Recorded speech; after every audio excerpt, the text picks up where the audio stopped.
Hai guys, ketemu lagi sama aku Rizka Dila. Hari ini ada berita terbaru yaitu gol tunggal Julian Alvarez dan Jeremy Doku berhasil membawa Manchester City ungguli RB Leipzig dengan skor 1-3. Sementara Newcastle United berhasil memenangkan derby Timur Tengah setelah membabat habis PSG 4-1. Simak lengkapnya di Cetak Gol Harian berikut ini.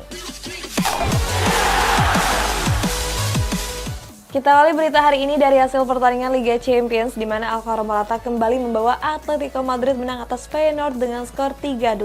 Sedangkan Lazio juga meraih hasil serupa dengan menumbangkan Glasgow Celtic dengan skor 1-2.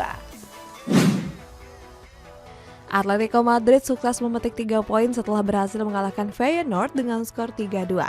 Gol-gol Los Rojiblancos dicetak oleh brace dari Alvaro Morata dan 1 gol dari Antoine Griezmann.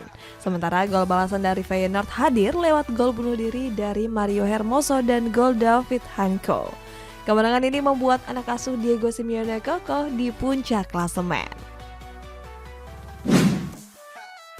Lazio berhasil mencuri 3 poin setelah berhasil menumbangkan Glasgow Celtic dengan skor 1-2. Glasgow Celtic berhasil membuka keunggulan melalui Kyogo Furuhashi pada menit ke-12. Lazio berhasil membalas 2 gol sekaligus melalui Matheus Vecino dan gol menit akhir dari Pedro Rodriguez. Kemenangan ini membuat Lazio berada di peringkat 2 grup E dengan torehan 4 poin. AC Milan dan Borussia Dortmund harus puas berbagi 1 angka setelah hanya bisa bermain imbang dengan skor kacamata. Hasil berbeda diraih oleh Newcastle United yang tampil mengejutkan dengan membabat habis PSG 4-1. AC Milan kembali raih hasil kurang maksimal setelah ditahan imbang oleh Borussia Dortmund dengan skor kacamata. Di laga ini skuad di Borusan lebih unggul dengan melesakkan 10 sepakan. Sayangnya nggak ada satupun peluang dari kedua tim yang berbuah gol hingga wasit meniupkan peluit panjang. Newcastle United tampil mengejutkan dengan membabat habis Paris Saint-Germain 4-1. Di babak pertama, The Magpies sudah memimpin 2 gol melalui Miguel Almiron dan juga Dan Burn. Memasuki babak kedua, Newcastle kembali mencetak gol lewat Sean Longstaff. Les Parisiens sempat memperkecil kedudukan melalui Lucas Hernandez di menit ke-56.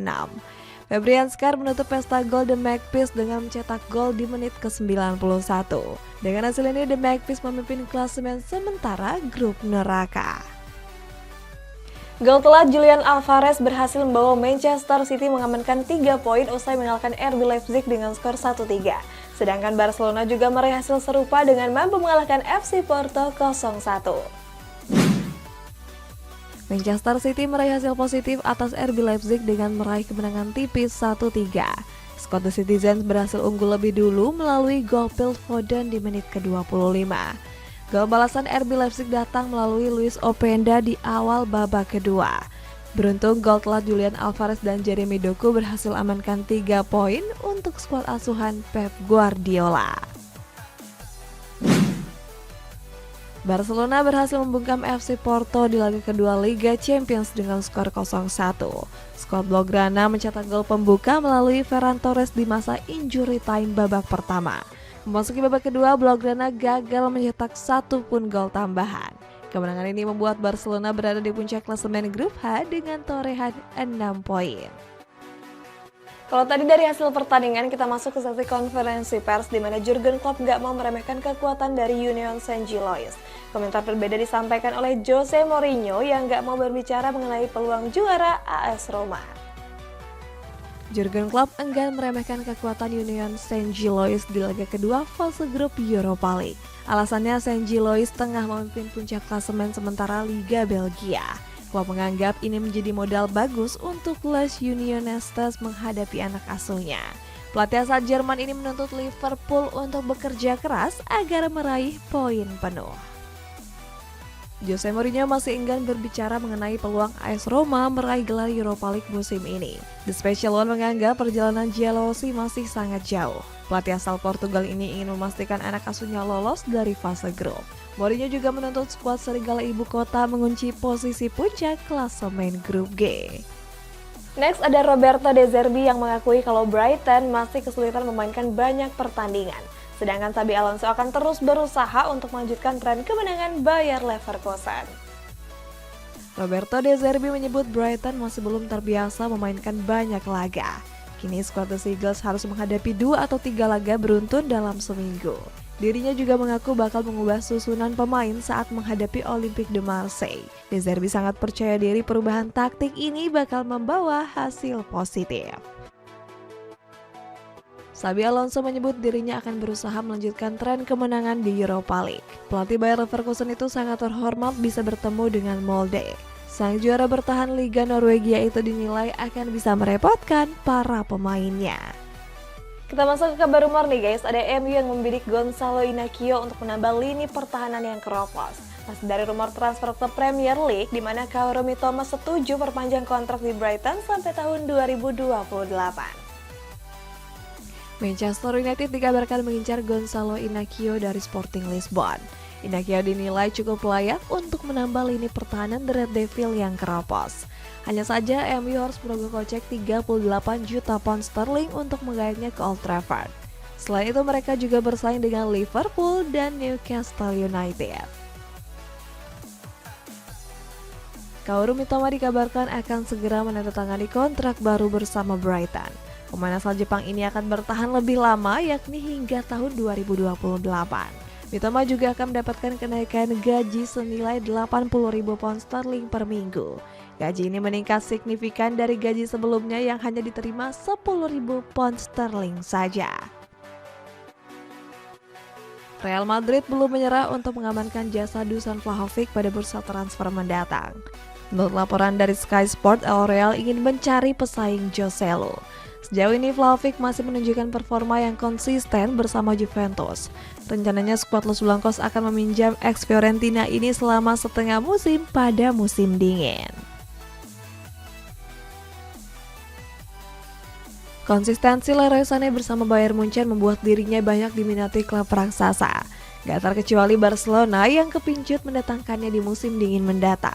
Walaupun kontraknya berakhir di tahun 2025, Sané diklaim bisa pindah lebih cepat di tahun depan. Hanya saja Blaugrana harus cepat mengajukan penawaran kepadanya.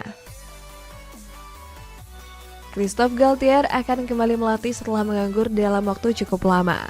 Fabrizio Romano menyebut pelatih Prancis itu telah sepakat menukangi Aldo Hail. Galtier diklaim akan menggantikan posisi Hernan Crespo yang sebelumnya dipecat. Klub raksasa Qatar ini memberikannya kontrak selama 2 tahun yakni sampai 2025. Beralih ke kabar resmi di mana Inggris dan Irlandia Utara ditunjuk menjadi tuan rumah Piala Euro 2028. Di kabar penutup ada FIFA yang menunjuk 6 negara dan 3 benua berbeda untuk menjadi Piala Dunia 2030. Inggris dan Republik Irlandia bakal ditunjuk menjadi tuan rumah Piala Eropa 2028. Sebelumnya Turki yang menjadi kandidat utama mengundurkan diri. Alasannya mereka ingin fokus berbenah terlebih dahulu dan siap menyelenggarakan Piala Euro 2032. Nantinya Piala Euro 2028 digelar di 10 stadion yang ada di Inggris dan Irlandia. FIFA baru saja mengumumkan sesuatu yang berbeda untuk Piala Dunia 2030.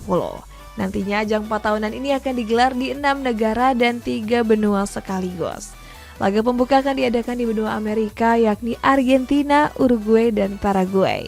Laga-laga selanjutnya dipertandingkan di Maroko, Portugal, dan juga Spanyol. Menurut rumor yang beredar, partai final nantinya akan digelar di Santiago Bernabeu.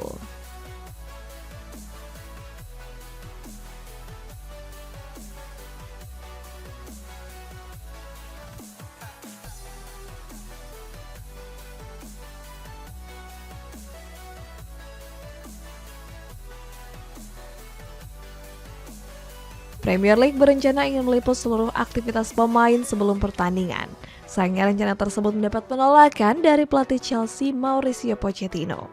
Menurut Pochettino, hal itu melanggar privasi para pemain dan mengganggu kondisi di ruang ganti.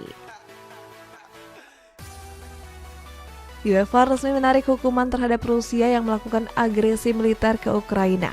Federasi tertinggi Eropa itu memperbolehkan Rusia berpartisipasi di sepak bola. Hanya saja UEFA masih belum memperbolehkan tim senior mereka untuk mengikuti Euro 2024. Rusia hanya diizinkan untuk mengirimkan timnas wanita dan U17 saja. Guys, kita masuk ke baca komentar. Ini dari Ivan Mansur. MU hebat selalu menciptakan pemain lawak. Gimana nih untuk fans MU? Kalian setuju nggak sama statement abang ini? Komen di bawah ya guys, sampai jumpa!